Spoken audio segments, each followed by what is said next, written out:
Muy buenos días, queridos estudiantes. Hoy pues les traigo la primera clase de nuestro curso de diseño experimental. Es un curso enfocado a la formación en conceptos del diseño de investigación en estudiantes de áreas de ciencias. Ustedes que están estudiando biología, pues este curso es muy importante porque les ayuda a desarrollar de una manera más eficiente sus investigaciones. La presentación inicial que tenemos aquí se denomina métodos de investigación científica. En esta presentación vamos a abordar, por ejemplo, todo lo que es el diseño de una investigación científica, todo lo que es la teoría del muestreo y la importancia en la recolección de datos. Es una presentación pues que está un poquito desactualizada, nos toca actualizarla, pero es fundamental para todos ustedes. ¿Listo? ¿Qué contiene la presentación? La presentación contiene primero una parte de por qué es importante los métodos de investigación científica. Segundo, cuáles son los diseños de investigación, la teoría de muestreo y la recolección de datos. Es muy importante cada uno de estos ítems para ustedes como profesionales, como investigadores en formación. Lo primero es, hay que entender, y esto es fundamental, que en ciencias nosotros trabajamos con el método científico, ¿sí? Con el método científico es una serie de pasos que se van desarrollando y que nos permite obtener unos resultados puntuales, objetivos puntuales, ¿sí? Entonces los pasos que lleva el método científico, cualquiera que sea la investigación que ustedes estén desarrollando, son primero la observación, ¿sí? Tenemos ahí la observación. Es este ítem. La observación. Entonces, ¿qué es la observación? Hablábamos mucho de la observación en la clase anterior que no se grabó, pero pues en esta. La observación es todas las percepciones, la información que el ser humano logra obtener del medio que lo rodea, ya sea por la vista, ya sea leyendo, ya sea tocando, ya sea de pronto escuchando, ¿sí? Sintiendo. Todas esas formas de obtener información de la naturaleza es lo que uno llama observación. Nosotros como científicos tenemos que tratar de tener una mayor observación, un mayor análisis de la información que nos llega del medio ambiente, del medio que nos rodea. Entonces yo como científico debo tratar de analizar la naturaleza, los fenómenos de la naturaleza, analizarlos profundamente en detalles, tratar de buscarles el porqué, el para qué, cómo es que se dan esos fenómenos. Todo eso es observación, ¿sí? Tratar de analizar el por qué, si yo veo una planta, por qué esa planta está allí, si yo veo de pronto un perro, por qué el perro está allí, cuáles son los factores que hacen que ese organismo esté allí. Entonces es el primer paso, la observación. Tenemos que tener unas mentes desarrolladas, entrenadas para tener una buena observación. Entonces yo pues les pongo el ejemplo de Newton, que estaba sentado en un árbol y le cayó una manzana. Entonces, el fenómeno de que le cayera la manzana le generó a él una inquietud. Entonces ya esa observación de ese fenómeno, gracias a la mente que él tenía, entonces ya lo llevó a hacerse preguntas. Él decía, bueno, ¿por qué la manzana cae? ¿Por qué los organismos caen? ¿Por qué los cuerpos caen? Entonces, ¿por qué los cuerpos se sienten atraídos hacia el centro de la Tierra? Y a raíz de esa observación, él formuló la teoría de la gravedad, o la ley de la gravedad, ¿sí? Entonces, no solamente es observar, sino tenemos que tener una mente profunda para poder analizar el fenómeno o la naturaleza. Entonces, si ustedes llegan a una peluquería, el peluquero lo primero que observa es su pelo. Si llegan a una zapatería, lo primero que le observa a usted, el zapatero, es su zapato. Si llegan a un almacén de ropa, la vendedora de la ropa lo primero que observa es de pronto cómo ustedes están vestidos, así mismo, porque eso es lo que ellos tienen en su cabeza, si eso es lo que le han ido metiendo a su cerebro. Entonces nosotros que estamos en ciencias, todo lo tenemos que observar desde una perspectiva científica. Si yo veo que pasa un ave de un color extraño, un color marrón o un color zapote, yo digo, uy, qué ave tan bonita, le tomo una foto, hago un registro. Digo, probablemente esa ave no es de acá, probablemente es una ave migratoria, ¿sí? Esos fenómenos, todo eso es observación. La observación no es solamente lo que yo logro captar con mis sentidos de manera directa, es decir, lo que yo toco, veo, observo, escucho de manera directa. También hay observaciones que uno realiza mediante los escritos. Yo observo lo que otro hizo, lo que otro publicó, lo que otro presentó. Entonces, cuando yo leo, también estoy de pronto formulándome una observación. Si yo leo el periódico, ¿sí? Estoy haciendo una observación. Si yo leo un artículo científico, eso es una observación que estoy haciendo. Le hago un análisis a eso. No es lo mismo. Entonces yo con esa información, siempre nuestro cerebro, ya sea con una observación directa, generada por los sentidos, nariz, ojos, boca, ¿sí? Oídos, no solo por los sentidos, sino también por la observación indirecta, lo que uno lee, el cerebro humano, le genera una serie de reacciones, ¿sí? ¿Qué reacciones genera? Entonces, en el ser humano, luego de observar, el cerebro humano empieza a hacerse preguntas. ¿Por qué el lápiz cayó de la mesa? ¿Por qué es atraído por la gravedad? ¿Por qué se escucha ese ruido? ¿Por qué el carro suena así? ¿Por qué la moto suena así? ¿Por qué la pared está pintada de blanco? Cada vez que nosotros observamos un fenómeno en la naturaleza, el cerebro de nosotros se hace preguntas, dudas, inquietudes, ¿ya? Uno ve un plato de comida y el cerebro humano se pregunta, ¿será que está rico? ¿Será que no? Todo eso lo hace el cerebro humano de manera consciente e inconsciente, lo hace, ¿ya? ¿En qué se fija más el cerebro? En lo que nos guste a nosotros. Si a nosotros nos gusta la comida, somos chef, entonces el cerebro humano observa más lo que es comida. Si a nosotros nos gusta, por decir algo, la literatura, observa más lo que está relacionado con la literatura. Si nos gusta más el fútbol, observa más el fútbol. Entonces, cuando nosotros observamos un fenómeno, el cerebro humano de una vez se plantea preguntas y el mismo cerebro, cuando no sabe o cree que sabe la respuesta, entonces plantea hipótesis. El mismo cerebro humano plantea hipótesis, se plantea hipótesis. Y ese es el segundo paso del método científico. Plantearnos hipótesis. Ahí está el número 2. Plantearnos hipótesis. Todos los científicos nos planteamos hipótesis.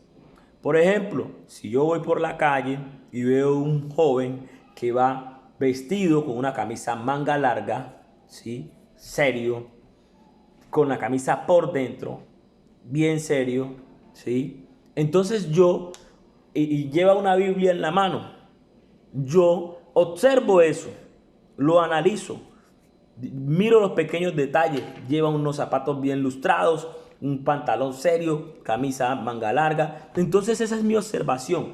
Y mi cerebro de una vez empieza a hacerse preguntas y plantearse respuestas. No, ¿será que él es un arquitecto? ¿Será que él es un ingeniero? ¿Será que él es un médico? ¿Será que él de pronto va a visitar a la novia? ¿Será que va para una reunión importante?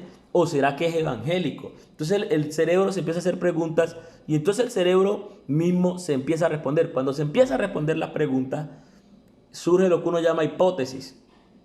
¿Por qué? Porque uno, de acuerdo a la información que está recibiendo, pues cree que esa es la respuesta más apropiada. Entonces uno dice, muy probablemente, ese muchacho, como lleva una Biblia y va bien vestido, es evangélico. Eso es una hipótesis. El cerebro humano ya recolectó información y ya planteó la hipótesis. Nosotros todo el tiempo estamos planteando en nuestro cerebro hipótesis, ¿sí? Si no es un muchacho, sino que es una niña que va caminando y va con un vestido muy elegante, muy elegante. Un sábado a las 7 de la noche, bien bonita, bien vestida, bien elegante. Y entonces uno dice, uy, esa muchacha va bien elegante, de pronto va para un evento, una fiesta, una cena, una comida con algo, pero algo importante. Ella va para algo importante. Esa es la hipótesis que nosotros hacemos. Puede que la muchacha no vaya para ningún lado importante, solamente se esté probando el vestido, pero nosotros planteamos esas hipótesis. Cada vez que nosotros observamos un fenómeno en la naturaleza, nos lleva a plantearnos hipótesis. Eso es normal y eso hace parte del método científico. Entonces, eso lo hace el observar y plantearnos hipótesis. El observar un fenómeno y plantearnos hipótesis lo hace todo el mundo. Todo el mundo hace eso. Todos los seres humanos hacemos eso. Todos los seres humanos hacemos eso. De manera consciente e inconsciente. Muchas veces el error que tenemos los seres humanos es que planteamos una hipótesis y creemos que esa es la realidad y lo damos como una verdad. No comprobamos más. Entonces, basado en eso, damos juicios sin saber si esa hipótesis que nosotros lanzamos es real o no es real. Entonces, por ejemplo, si alguien, yo llego a una casa de una persona, de una amiga, ¿sí? Y yo veo que ella prepara un plato de comida muy rico. O sea, yo lo veo, ¿sí? Ya estoy observando, lo veo muy rico visualmente, lo pruebo, como, todavía estoy en el proceso de lo que uno llama observación, lo pruebo y entonces me parece muy rico, ¿sí? Y digo, pucha. Entonces yo automáticamente probé este plato, ¿sí? Que me parece muy rico y entonces mi cerebro de una vez dice, esta muchacha cocina muy bien, ¿ya? Porque estoy observando eso, estoy probando eso. Y nos quedamos con eso. Nos quedamos con esa hipótesis basada en lo que observamos. Como el que dice, yo creo en lo que veo. ¿Sí? Es como el adagio popular.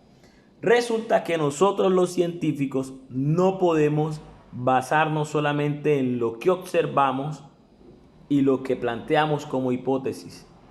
Tenemos que adicionar a eso, experimentar. Eso es lo que llama el tercer paso del método científico y es el centro, incluye todo lo que es toma de datos. Experimentar es toda la información, todos los datos que yo puedo tomar para comprobar mis preguntas y mis hipótesis. ¿Sí? Toda la información que yo puedo obtener del medio ambiente es lo que uno llama experimentación y lo hago para poder comprobar mis hipótesis, verificar mi hipótesis. Entonces, si mi hipótesis era que la amiga mía cocina muy bien, ¿sí? Entonces yo tengo que colectar muchos datos. ¿Cómo colecto datos? Entonces yo ese día fui y ella cocinó muy bien. Entonces yo tengo que tomar varias muestras para poder decir que ella cocina bien. Entonces al otro día voy en la mañana a ver cómo hace el desayuno y lo pruebo. Y el desayuno le salió bien. Uno dice, uy, no fue chiripa, no fue chepa, es verdad, cocina bien. En la tarde vuelvo otra vez al mediodía a almorzar. Pruebo de nuevo la comida que ella hizo. Le salió bien nuevamente. Después voy en la cena. Le salió bien nuevamente. Entonces yo tomo muchos datos. O sea, pruebo muchas comidas que ella haga. Muchas comidas que ella haga. Entonces ella hace una comida hoy, hace una comida mañana. O sea, yo pruebo mínimo 30 comidas que ella haya hecho. Y entonces ahí yo ya puedo decir, hombre, esta muchacha sí cocina bien. Puede que de esas 30 comidas, 25 le salgan muy ricas. Las otras 5 de pronto le salió un momento pasadita de agua, o un poquito pasadita de aceite, o un poquito pasadita de sal, ¿sí? Porque estos son, dentro de lo que son chefs, saben que hay un momento que se le cocina un poquito más o menos, entonces, pero entonces yo ya tengo como un patrón general, algo que se llama la mayoría de los días, la mayoría de las comidas son ricas, entonces yo ya puedo decir, esa niña cocina sabroso. Ya no es una hipótesis y no es una sola observación, sino que son varias y dentro de esas varias, entonces yo saqué la mayoría y entonces sí me puede decir, esa niña cocina bien. Por ejemplo, si yo observo que la niña va, que una niña va a las 7 de la noche, bien vestida, ¿sí? Con un vestido elegante. Entonces yo quiero saber si ella va para una fiesta, que esa es mi hipótesis, o va para un evento importante. Entonces, ¿cómo yo compruebo eso? Pues ahí es muy fácil. Yo simplemente voy y en ese caso la experimentación sería ir y preguntarle, mija, ¿usted va para una fiesta o va para una cena o qué pasa? Entonces ella le va a decir, ah, sí, yo voy para una fiesta, entonces usted comprueba su hipótesis. O ella le puede decir, no, yo no voy para una fiesta, yo simplemente me puse este vestido hoy, me lo estoy probando y mi mamá está allá al lado y entonces yo voy a mostrárselo que ya está allá. Yo voy con el vestido puesto para que mi mamá me lo vea, ¿ya? Entonces, mi hipótesis es falsa. Yo creía que ella iba para una fiesta y no, es mentira. Ella solamente iba para probarse el vestido, a mostrárselo a su mamá y luego se regresaba a quitárselo. ¿Por qué se los digo? Que es importante. Cuando uno no comprueba las hipótesis, uno especula. Uno técnicamente lo que hace es hablar sin bases. Hablar sin bases, o lo que comúnmente se llama chisme. Usted no sabe si eso es realmente así y lo va asegurando. Nosotros en ciencias tenemos que comprobar. Tenemos que comprobar. A mí me dicen, el eucalipto sube las defensas, el limón sube las defensas, la naranja sube las defensas. Yo tengo que comprobar eso, entonces yo tengo que medirlo. Por eso se llama experimentación, medirlo. Entonces yo tengo que coger una persona o varias personas, 10 personas, 30 personas y a todas medirles su nivel de defensas, ¿sí?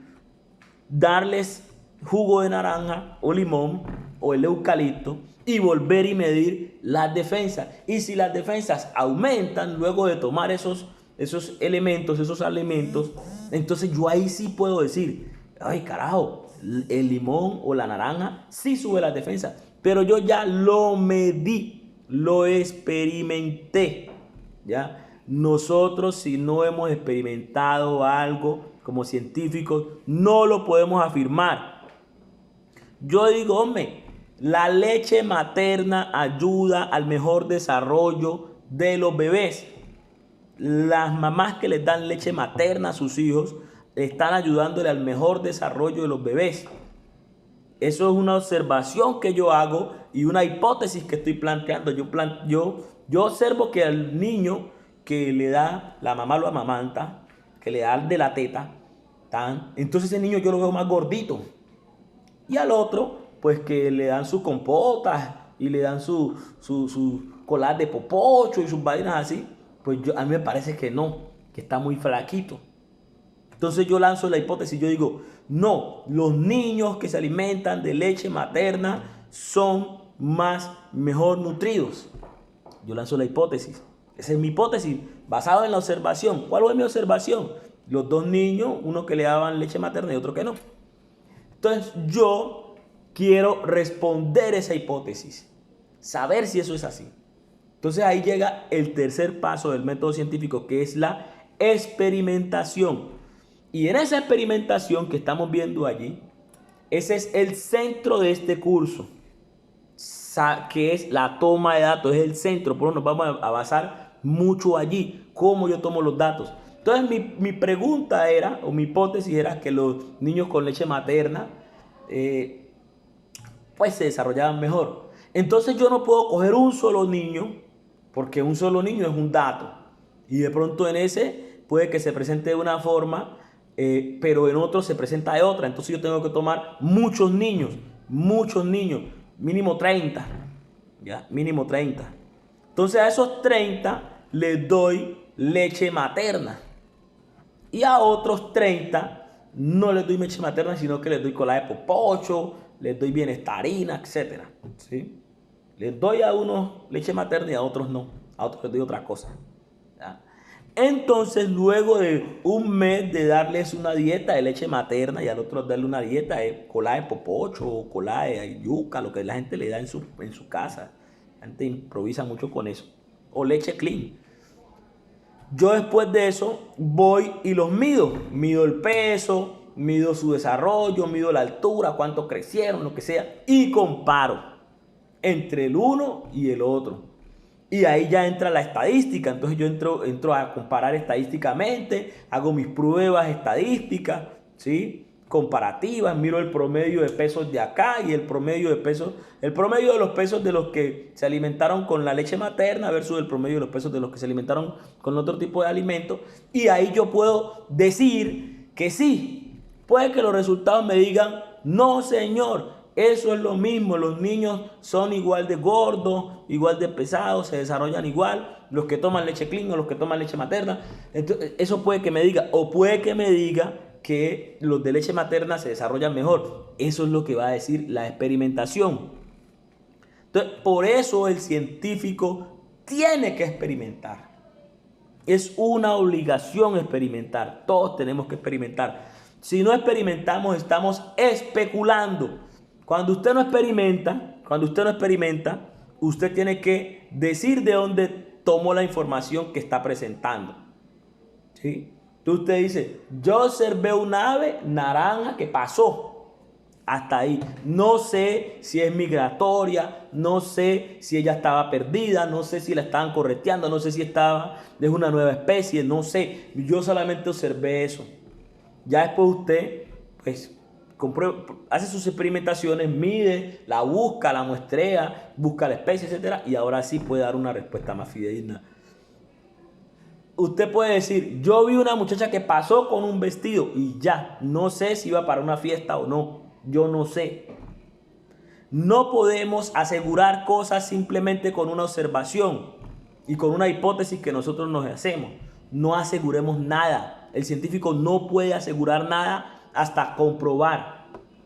Si yo veo que una persona saca un fajo de dinero, un bulluco que uno le llama, un rollo de dinero, más de 200 billetes del bolsillo y empieza a pagar, yo solamente puedo decir eso. El tipo en ese momento tiene esa plata y está pagando. Yo no puedo empezar a conjeturar, no, ese man se robó esa plata, no, ese man está embilletado, no, ese man se ganó la lotería, no, ese man es rico.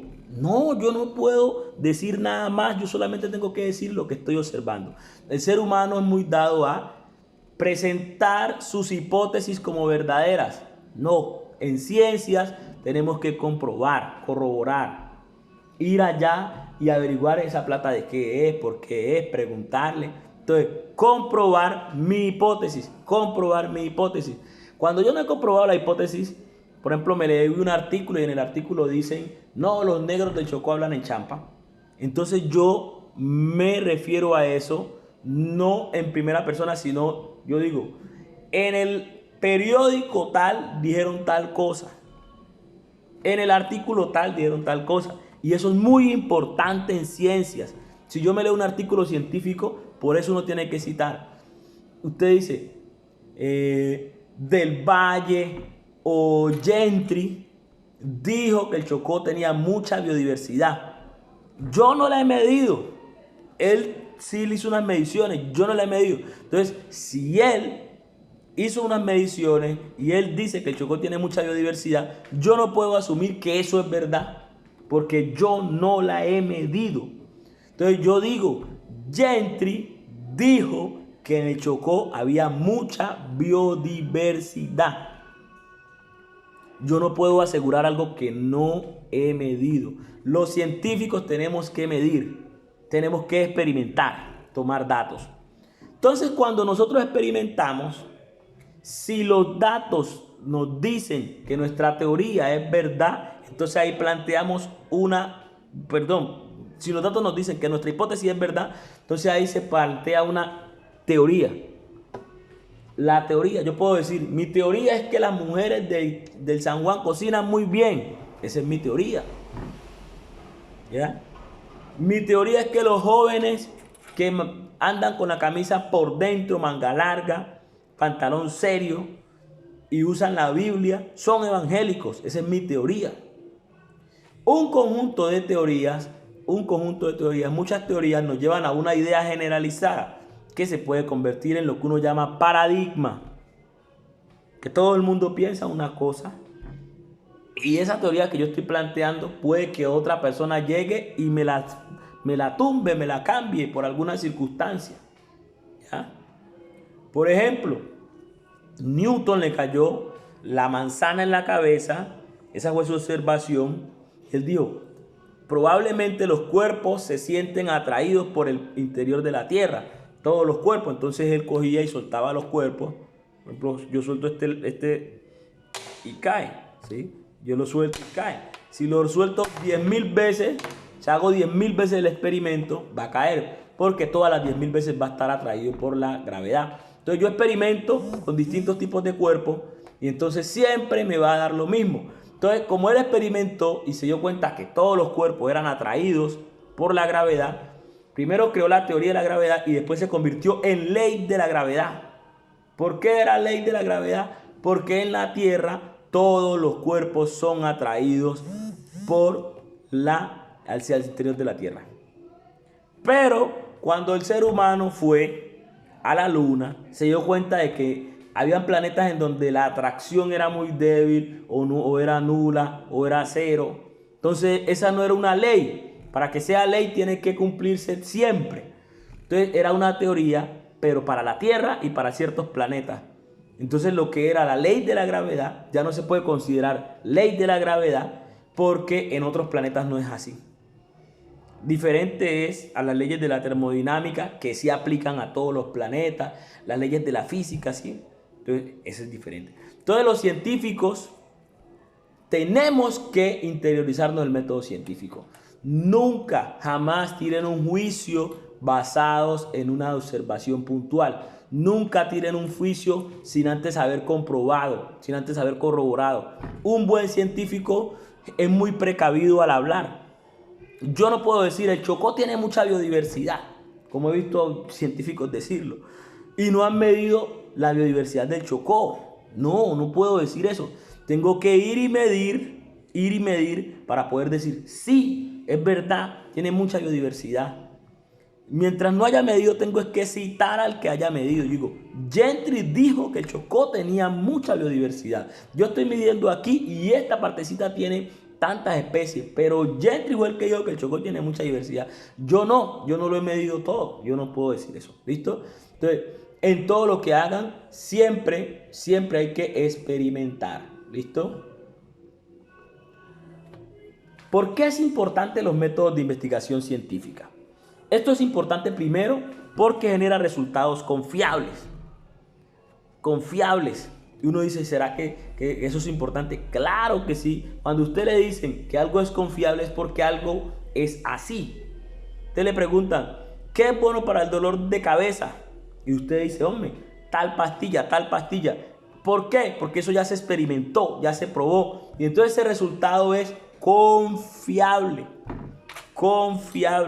Entonces, el hacer una buena experimentación me va a dar resultados confiables, verídicos, que la gente puede decir, ese profesor, ese investigador está diciendo la verdad. ¿Listo? También es bueno para comprobar las hipótesis, ¿sí? Y teorías. Entonces, yo compruebo de que lo que me están diciendo es verdad o no es verdad, ¿sí? La investigación y los métodos son importantes por eso, porque yo compruebo las hipótesis. Pues, por ejemplo, hay una hipótesis que dice que entre más lluvias haya en un ecosistema, en un bosque, va a haber mayor biodiversidad. Entonces yo tengo que ir y medir varios bosques con diferentes niveles de lluvia. Y entonces ahí me tiene que decir, bueno, sí, Los que medí, varios bosques, los que medí que tenían más lluvia, pues tienen más biodiversidad. Entonces yo puedo decir, esa hipótesis es verdadera, es real. Y al yo comprobar esas hipótesis y teorías, entonces yo puedo establecer paradigmas de investigación o en su efecto tumbar paradigmas de investigación. ¿Listo? Me evita cometer errores estadísticos, ¿sí?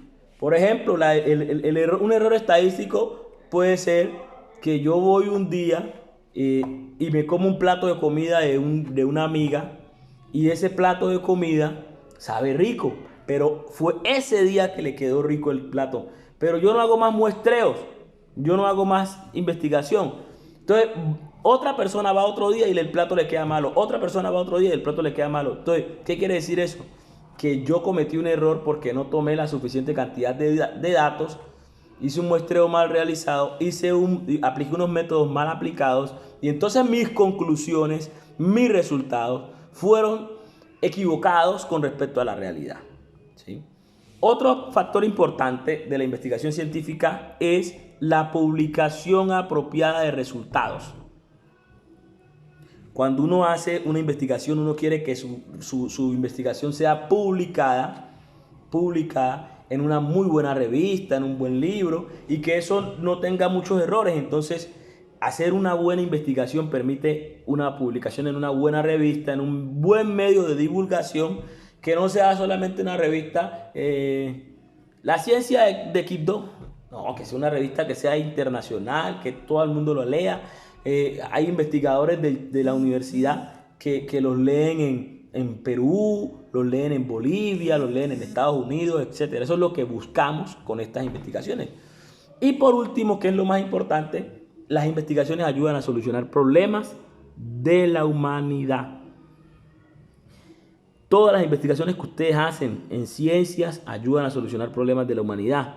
Por ejemplo, lo que está sucediendo ahora con la pandemia del COVID-19 es un problema de la humanidad y se soluciona con investigaciones científicas. Por ejemplo, si hay un área degradada por minería y necesitamos recuperar esa zona para que no contamine los ríos, para que no contamine los peces y nosotros nos comemos esos peces contaminados. Entonces, para evitar eso necesitamos restaurar el área degradada por minería. Entonces, al recuperar el área degradada por minería con investigación, estamos ayudando a solucionar un problema de la humanidad. Entonces, necesitamos solucionar problemas de la humanidad. Entonces, esta frase me gusta porque tiene toda la razón. Entonces, yo puedo tener una excelente idea de investigación, la mejor idea de investigación, una vaina súper importante, importantísima. Pero si no tengo los métodos correctos, si empleo métodos incorrectos, mi investigación va a ser poco relevante, va a ser irrelevante, poco importante. Nadie le va a parar bola. Pero si yo tengo una idea sencilla, pequeña de investigación, aparentemente sencilla, y aplico unos buenos métodos de investigación, unos buenos métodos estadísticos, un buen diseño, entonces mi investigación puede dar resultados relevantes, importantes, ¿sí? Eso es muy importante, ¿listo? Entonces, los métodos de investigación apropiados, ¿sí?, que debo emplear en mi investigación definen mi pregunta, mi hipótesis y mis objetivos. Entonces, mi planteamiento teórico, ¿sí?, mis preguntas de investigación, eso tiene que estar muy relacionado con el diseño de investigación que yo voy a aplicar. Tiene que estar hilado. La hipótesis que yo me planteo con la pregunta, con los objetivos y con los métodos de investigación. Entonces, hay varios alcances de las investigaciones científicas, varios tipos de investigaciones científicas, ¿sí? Esto de acuerdo a Danke en el 89, miren, todavía estamos trabajando con documentos del 89, que son importantes. Según Danke, no según Arlequito, según Danke, las investigaciones exploratorias son las que uno se pregunta cuál o cuáles. ¿Sí? Toda investigación en la que usted se pregunte cuál o cuál es una investigación exploratoria. Entonces yo, por ejemplo, voy en un avión viajando Quibdó-Nuquí y yo veo la serranía del Baudó y entonces digo, ¿cuál será la diversidad de anfibios de esa serranía del Baudó? Es una investigación exploratoria, ¿sí? Yo digo, ¿cuál será la diversidad de insectos arácnidos de la serranía del Baudó, o de cualquier otro sitio, o de Nuquí, o de Vallasolán? Entonces son preguntas que son exploratorias. ¿Cuál es la diversidad de aves? ¿Cuál es la diversidad de palmas? ¿Cuál es la diversidad de peces, de árboles? ¿Cuál es la diversidad de árboles? Esas son investigaciones exploratorias. Me van a llevar a explorar un sistema. ¿Cuál o cuáles? ¿Sí? Si yo pregunto, ¿cómo están distribuidas las especies de aves en la serranía del Baudó y en Nuquí? Entonces es una investigación descriptiva. Yo voy a describir cómo están distribuidas esas especies. Es descriptiva. Y si yo, por ejemplo, digo qué tanto se relaciona el nivel de lluvias con la diversidad, o el nivel de inundación con el crecimiento, perdón, entonces ahí yo voy a tener una investigación correlacional que correlaciona dos variables, ¿sí? Y por último, de acuerdo pues a este esquema de Dankey, las investigaciones explicativas son las que me dicen el porqué de las cosas. Por ejemplo, yo ya sé cuál es la diversidad de anfibios del Baudó, sé cuál es la diversidad de aves de Nuquí, pero entonces yo quiero saber por qué la diversidad de aves en Nuquí es de esa forma. Entonces ya ese tipo de respuesta, entonces yo empiezo a analizar los patrones de cuáles son los motores que ayudan que hayan a mayor diversidad o menor diversidad, cuáles son los factores que me generan mayor diversidad de aves, de pronto la disponibilidad de alimentos, de pronto la disponibilidad de hábitat, el grado de deforestación, la presencia humana, la temperatura, ¿sí? Las condiciones del mar. Todos esos factores yo los evalúo en una matriz y entonces ahí yo ya voy entendiendo y puedo ir diciendo cuál es el porqué. Estas investigaciones explicativas se dan cuando uno ya tiene unos resultados de las que son investigaciones exploratorias y las que son investigaciones descriptivas. ¿Listo? Son las más importantes porque nos iban a decir el porqué de las cosas. Aquí hay otro esquema donde nos dice pues, otros tipos de investigación: histórica, documental, descriptiva, correlacional, explicativa, estudios de caso, seccional, longitudinal y experimental. Ustedes las pueden leer, no es necesario que yo las explique, ustedes las pueden leer cuando estén leyendo las diapositivas. A esto es lo mismo, simplemente que aquí se hace más detallada, de acuerdo a los objetivos, de acuerdo a la manera de compilar los datos, de acuerdo a los propósitos de la investigación. ¿Sí? Aquí es muy importante resaltar que en ciencias, nosotros a grosso modo hemos, pues, de acuerdo al propósito, que es lo más importante, las investigaciones se han realizado en su gran mayoría en estos dos tipos, ¿sí?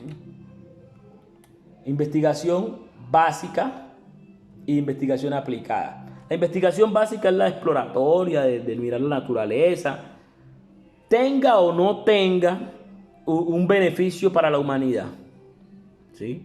Yo puedo investigar las aves y eso puede que no tenga nada que ver con la humanidad. Puede que yo investigue las ranas y puede que no tenga nada que ver con la humanidad. Entonces se llama investigación pura o investigación básica. Las que uno la hace y de manera directa no tiene una relación con la humanidad. No genera un beneficio directo. Pero cuando yo hago una investigación que va a generar un beneficio económico, un beneficio para la salud, un beneficio para la comunidad, entonces es una investigación aplicada.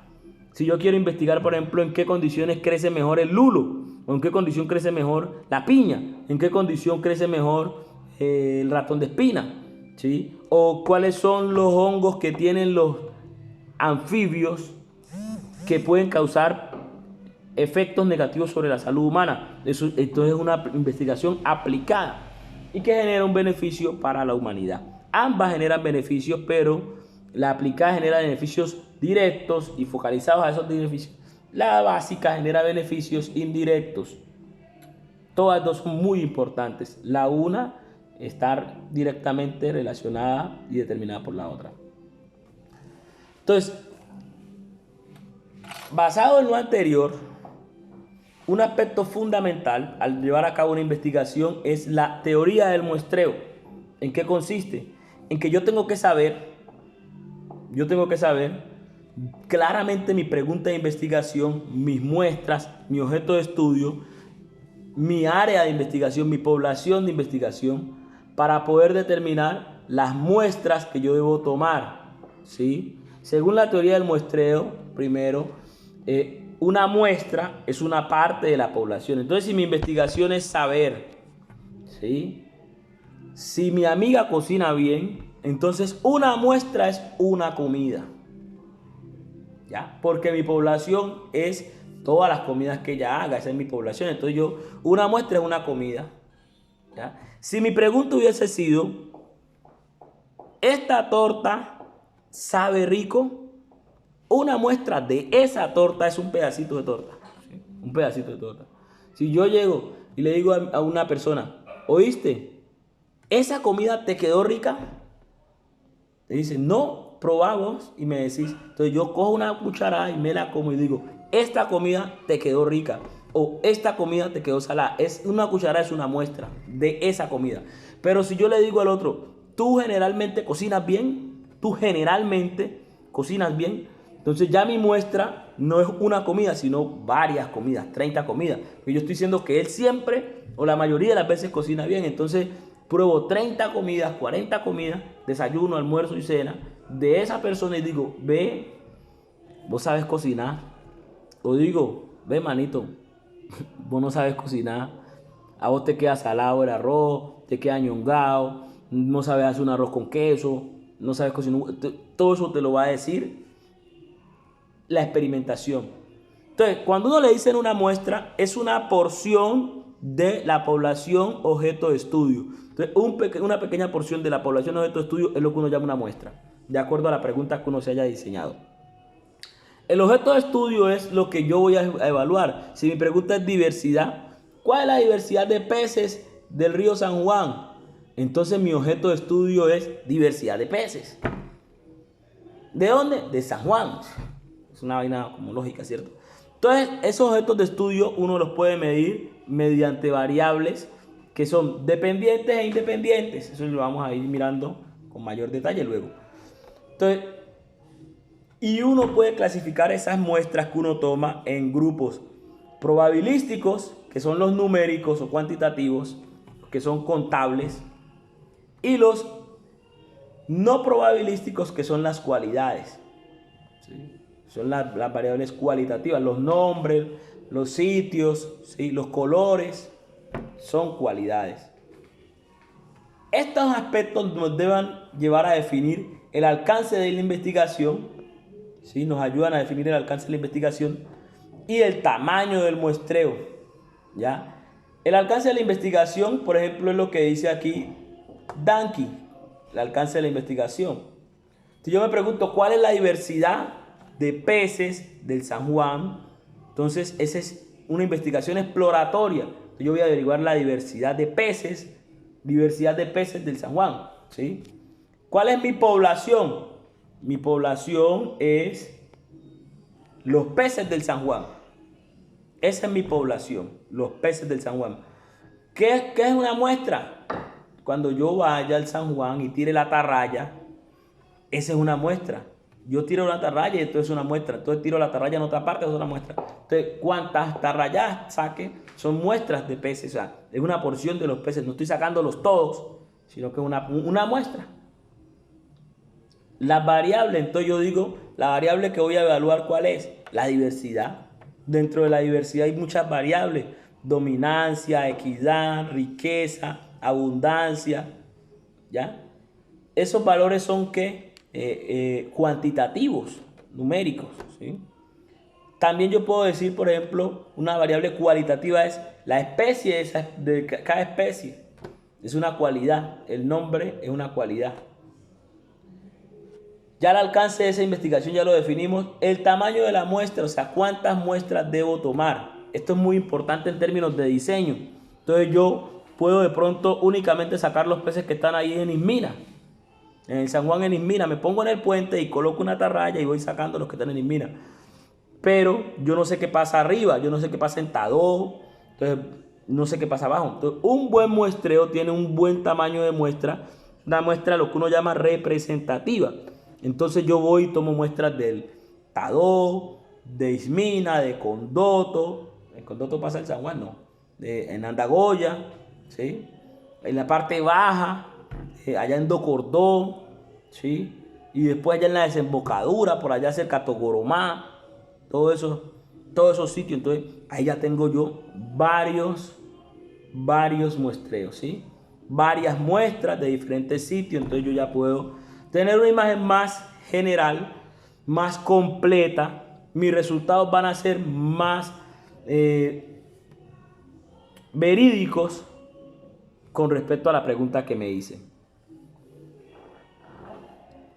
Bueno, cuando uno no toma bien los datos, tiene estos errores. Primero, el primer error es la improvisación, utilizar instrumentos mal calibrados. Otro error que uno tiene a veces en el desarrollo de la investigación es cuando no hay correspondencia entre los objetivos de investigación, la hipótesis, las preguntas y las actividades que voy a ejecutar. Por ejemplo, si mi pregunta es las muchachas del San Juan cocinan rico y resulta que yo voy y mido en Quibdó, pues no estoy respondiendo la pregunta. Ya, algo así. O si me pregunto por la comida y entonces voy y muestreo la bebida. La gente hace así, esos errores se cometen. O un error muy común es el tamaño inapropiado de la muestra. ¿Qué quiere significar esto? Que si yo no tomo la cantidad de muestras adecuada, mi investigación va a tener resultados no adecuados, ¿ya? Es que uno llama estudios de caso. Si yo digo, voy a evaluar la diversidad de árboles del Chocó y apenas tomo los árboles que están en Novita, es un mal muestreo. Tengo que ir a la mayor cantidad de sitios del Chocó para poder tener unos datos más o menos apropiados. La medición inapropiada, o sea, cuando uno mide mal, y un diseño también no apropiado. Un diseño probabilístico apropiado. Entonces, esta es la parte central de este curso. Pues lo voy a repetir para que quede grabado para todos y lo entiendan, que es fundamental. El diseño de muestreo es cómo yo voy a tomar los datos. Eso es el diseño de muestreo. Cómo yo voy a tomar los datos. Entonces, existen varios tipos de muestreo. Varios tipos de muestreo. En este caso están 5, pero hay mucho más de 5. Estos son los 5 más comunes. Pero en el diseño experimental de muestreo hay muchísimos tipos de muestreo. Estos 5 que yo presento aquí son los más comunes, pero hay muchísimos más. Digamos que con estos, para una etapa introductoria en ciencias, ustedes se pueden defender, ¿sí? Y otros más. El primer muestreo, o el primer tipo de muestreo, es el muestreo aleatorio simple. Ese muestreo es cuando usted va a una comunidad, a una población, y toma datos sin ningún orden establecido, ¿sí? El muestreo aleatorio simple no tiene un orden. Entonces usted dice, voy a evaluar la diversidad de mariposas de Cajón. Entonces usted se va para el corregimiento de Cajón y allá en Cajón usted va con una jama, se le llama una red, y va cogiendo mariposas, va cogiendo mariposas, va cogiendo mariposas. Todas las mariposas que usted coja son muestreadas de manera aleatoria, cayó cualquiera, de cualquier especie, en cualquier lugar. Usted verá qué información anota. Pero ese muestreo que se hace sin un orden preestablecido dentro de una población es el muestreo aleatorio simple. Es como cuando usted le están haciendo unas encuestas. Van encuestando a cualquiera. Eso es un muestreo aleatorio simple. O el señor que está en la calle y va repartiendo papelitos. ¿Te han visto los señores que van repartiendo unos papelitos? Ellos le reparten al que pase por ahí. El que pase, sea blanco, sea negro, sea viejo, sea joven, eso es un muestreo aleatorio simple. Si yo, por ejemplo, ese muestreo lo utilizan mucho en estudios en zoología, cuando van a buscar animales. Por ejemplo, los reptiles y algunos anfibios son más fáciles de muestrear en las noches, ¿sí? En las noches, pues no sé bien por qué, porque los zoólogos son los que manejan bien la parte térmica, entonces hay unos animales que son crepusculares, o sea, que salen como el crepúsculo cuando ya está cayendo la noche, ¿sí? Entonces salen, cuando ya está llegando la tarde, va cayendo la tarde, y entonces va empezando la noche, en ese lapsus de tiempo, muchos salen, ¿sí? Y otros que son nocturnos directamente, que tienen su mayor actividad en la noche, pues no sabría decirles por qué, pero así se hace. Entonces, muchos científicos que están muestreando estos grupos biológicos o a los insectos, que también muchos salen de noche. Entonces, van al bosque y van caminando con sus linternas en la frente. Los que han hecho prácticas con Taylor se dan cuenta que él le gusta mucho muestrear de noche. Entonces la gente va con sus linternas aquí en la frente, alumbrando, y aparece una lagartija, aparece una ranita, aparece una serpiente, una cosa a la otra. Entonces esos recorridos los hacen al azar, se meten en el bosque y lo que encuentren en el bosque no utilizan, no esquematizan una área, sino que van caminando y lo que encuentren pues lo muestrean. Eso es un muestreo aleatorio simple, ¿ya? No hay un patrón organizado de muestreo, simplemente están evaluando lo que aparezca allí. Es el más utilizado de todos. El otro muestreo es el muestreo probabilístico estratificado. Ese muestreo probabilístico estratificado es cuando yo divido mi población por estratos. Divido mi población por estratos, ¿ya?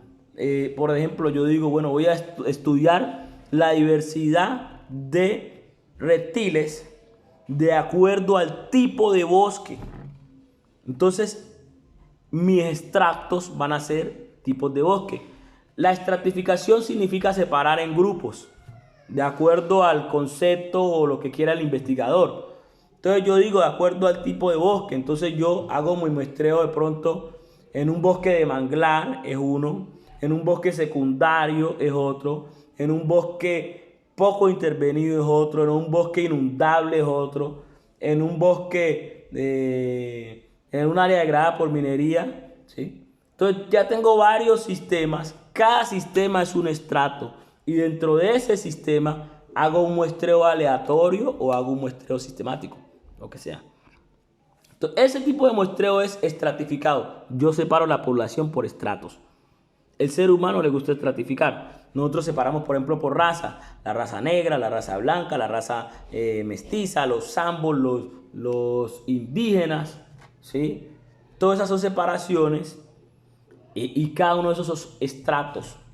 Divisiones que yo le hago a la población de acuerdo a un criterio que yo esté evaluando. Si yo quiero medir el nivel de nutrición de los niños de Tadó, y yo digo, voy a hacerlo por barrios. Cada barrio, cada barrio, cada barrio es un estrato. Y es porque yo lo estoy dividiendo así, ¿ya?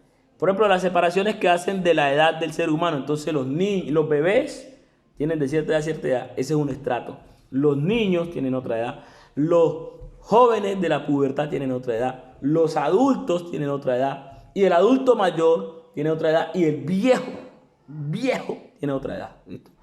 Cada división que yo le haga es el muestreo estratificado. Yo digo, voy a mirar la diversidad de arañas de acuerdo a la altura del bosque. Cada altura es un estrato. Entonces yo digo, de 0 a 5 metros es mi estrato 1. De 5 metros a 10 metros es mi estrato 2. Entonces cuando usted le dicen sotobosque y dosel, es una estratificación. El sotobosque es la parte baja del bosque y el dosel es la parte alta del bosque. Entonces eso es una estratificación para definir lo que está por debajo y lo que está por arriba. Entonces, cuando uno le dice muestreo probabilístico estratificado, se está refiriendo a eso, a esas divisiones que uno hace. Si yo quiero mirar la diversidad de peces de un río, yo digo, de acuerdo al lugar en el que se encuentra en la cuenca. Entonces yo divido el río en estratos o en grupos. Entonces yo digo los de la parte alta, los de la parte media y los de la parte baja. Esos son mis estratos. Entonces yo muestreo todos los peces que hay en la parte alta. Probablemente sean unos, los de la parte media sean otros, los de la parte baja o salubre sean otros. El muestreo probabilístico por racimos o por conglomerados son las divisiones que se dan, pero por el lugar geográfico. Entonces yo digo, voy a comparar Nuquí versus Bahía. Entonces son dos lugares geográficos diferentes. Entonces ahí es el muestreo por racimos o por conglomerados. En Quibdó, por ejemplo, se divide por comunas. Entonces uno dice, voy a evaluar el nivel de alimenticio de acuerdo a las comunas. Entonces yo sé que ahí el muestreo que debo hacer es por conglomerados. Entonces yo digo los barrios que están en la comuna norte o la zona norte, los barrios que están en la comuna sur, los barrios que están en la comuna este, los barrios del centro, los barrios periféricos. Todos esos son muestreos por conglomerados. Cuando yo le digo la región del San Juan, eso ya es un conglomerado. ¿Cómo es la economía? ¿Cómo está la economía en las distintas regiones del Chocó? Yo hago conglomerados, los de la zona centro, los de la zona alta, los de la zona baja. Y otro muestreo es el muestreo sistemático, es en el que yo estoy muestreando y yo establezco un orden. Entonces, cuando hago parcelas, lo que uno llama transectos, eso es un muestreo sistemático. Yo digo, voy a hacer parcelas cada 5 metros. Entonces, es un muestreo sistemático. O cuando yo hago muestreos cada hora, yo digo, voy a muestrear, una hora muestreo, otra hora descanso, una hora muestreo, otra hora descanso. Eso lo utilizan mucho también los zoólogos, porque no pueden quedarse pues toda la noche muestreando. Entonces muestrean unas 2 primeras horas, después descansan otras 2 horas, después muestrean otras 2 horas. Así, entonces, ese orden en el muestreo es lo que uno llama muestreo sistemático. Y por último, los experimentos factoriales son los que se dan cuando el investigador puede tener dominio de las variables, entonces le adiciona más agua, menos agua. Yo estoy evaluando, por ejemplo, el crecimiento de árboles. Y entonces yo quiero mirar si la luz me afecta o no el crecimiento. Entonces hago un experimento factorial. Entonces yo puedo modificar los factores. Entonces yo pongo unos árboles a crecer a poca luz, pongo unos árboles a crecer a mediana luz, tengo unos árboles a crecer con toda la luz y tengo unos árboles a crecer sin luz. Entonces cada uno de esos es un muestreo factorial.